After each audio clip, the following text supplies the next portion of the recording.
What is key to remember is that it's a network.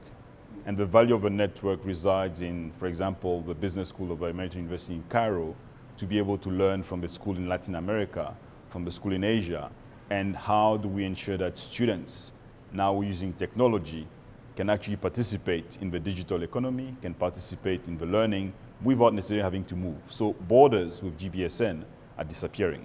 Over the past 20 years, it's been about reinforcing the ability of students, professors, and academic institutions to learn from each other and advance goals in society around ensuring that people have the best skills to lead our societies.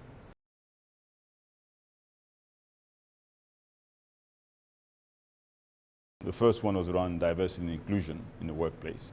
The second one was related to one I spoke to, which was around the work of businesses in community. And then the third one was around human rights.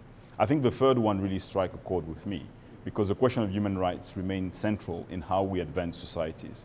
And specifically for business students to actually start to think about the implication of business decision. One of the examples that was mentioned when the CFO decides, for example, to cut the budget for specific things that it relates, for example, to safety of workers that are either truck drivers, their implications. And how do we ensure that business school students have a really larger perspective and view in terms of the decision that they make.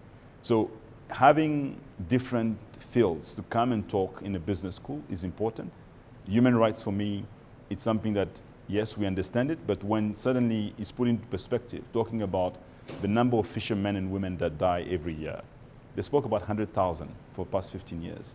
That's 1.5 million, as they were saying. But we don't really think about when we're having our fish on our plate, the implications and the lives of individuals. So for business schools to actually start broadening the conversation is extremely important beyond the finance, marketing, and the other subjects that are usually taught at business school.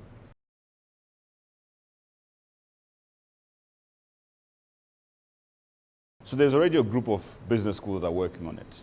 It's a collaborative approach that has been facilitated by ILO, the GBSN, and other professors. One of them was from HEC Paris, and he was talking about the ability for him to ensure that his students actually start to think about the implication of business decisions from a human rights perspective. It's work in progress to ensure that you can be a successful CEO, but events that are happening around the world that affect human rights or even affect the rights of your worker are extremely important, especially in the context where technology allows us to actually see and understand what's happening in the world at the speed that we didn't know before.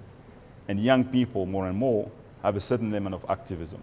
And how do we ensure that the activism that is in these young people is not just about protesting, but it's about having a very good understanding of the opportunity that they have while they're in a safe environment like a classroom to be able to learn and understand the implication of human rights in business.